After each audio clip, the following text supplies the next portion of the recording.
Hey guys, it's Thursday, so that means it's time for Tune Up Thursday, and these are videos to help you to take care of your marriage. Now, raise your hand if you're tired of political ads. Me? Yeah, matter of fact, I want to raise it really, really high.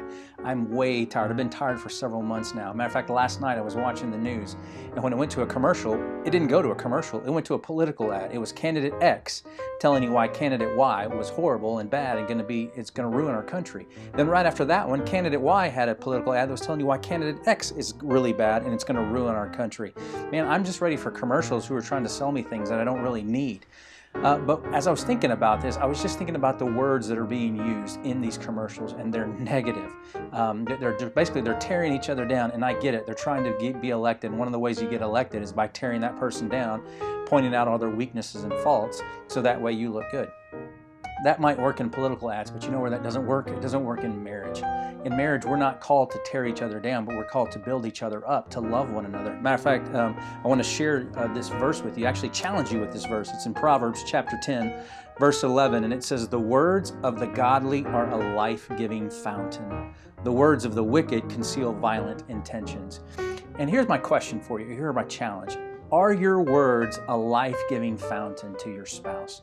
Because here's what our spouses need. Our spouses need to know that we love them, that we are encouraging them, that we are their biggest cheerleader, we're their biggest fan, we are on their side.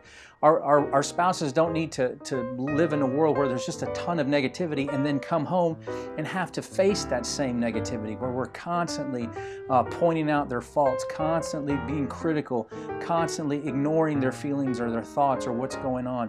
What they need to know is they need to know we're there for them, and one of the best ways that we can do that is through our words. And so here's my challenge for you. I want you to listen to yourself and say, are my words, as Scripture says, a life-giving fountain to my marriage, or are my words kind of sucking the life out of my marriage? And it's interesting, you'll catch yourself, now that you're going to be aware of this, you'll catch yourself saying things that aren't life-giving, but maybe are kind of tearing down. I know one of my go-tos is sarcasm sometimes. I like to be funny, or I try to be funny, and if I'm not careful, I know that sarcasm or that joking can go a little too far. And so I don't want my spouse to feel demeaned or feel like that I'm sucking the life out of what she's doing, but I want her to know that she's encouraged.